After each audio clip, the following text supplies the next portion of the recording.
Well, hey folks, it's your old pal, King Waspinator, and welcome back to Total Party Skills. It's Thanksgiving weekend here in the States, and I want to just bring a general message of actual Thanksgiving for the tabletop role-playing game hobby and the community, in spite of all the great flaws that we can all list ad nauseum. We're in the hobby for a reason now, aren't we?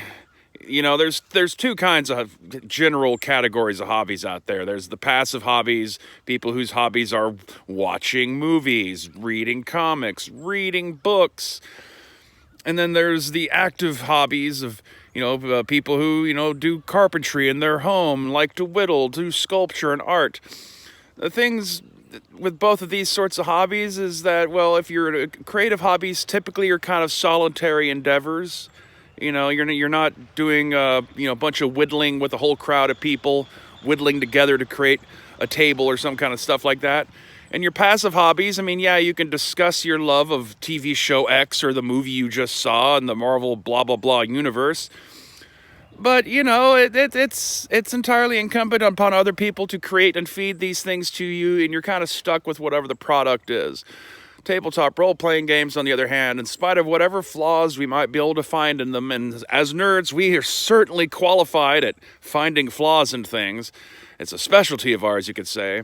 They give us both a way to have a creative expression, something you can create, work on, but also share with other people in a way that very few things really capture, and so I just think all of us should take a moment to, in spite of all the things that might annoy us about other people in the community or about the people who write these books or the current trends in marketing and all that other kind of stuff, and just, still stop and remind ourselves why we're in the hobby. The hours upon hours of fun and entertainment and social gatherings and connections and friends you've made over the years and all that kind of stuff that role-playing games facilitate. I give thanks to D&D. In spite of its infinite list of flaws, D&D has provided a fuck ton of thought, creativity, and social interaction for me over the years. I give thanks to the continued presence of Rifts and Palladium Games, in spite of their many flaws and controversies over the years.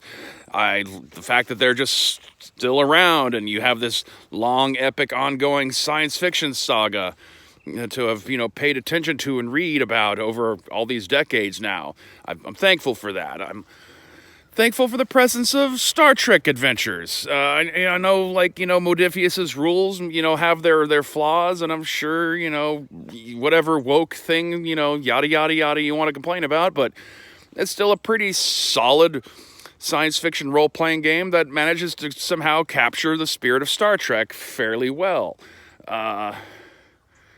Thankful for the OSR for giving, the older grognards and the D&D expatriates something to, go to that still allows them to stay in the hobby without them having to just toss the whole thing out altogether.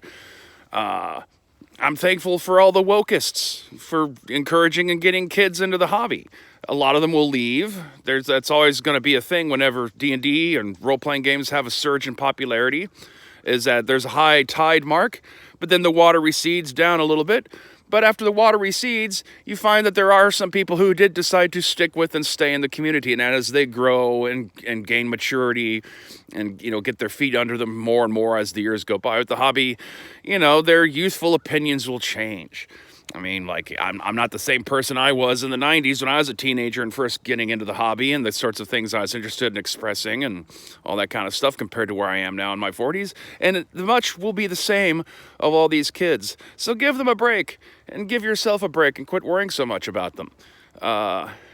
Find what it is about our shared love of this kind of strange, imaginative craft we all find ourselves to be in.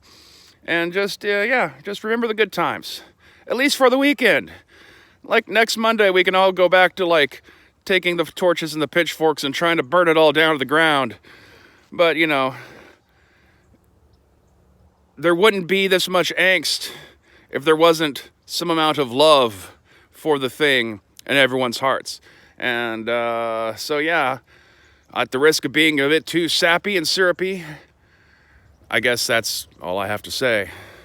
So anyway, you can check out links below. You can give me a little thanks by buying one of my books on DriveThruRPG, or you can find it on Amazon if you want it in print. And stay waspinated.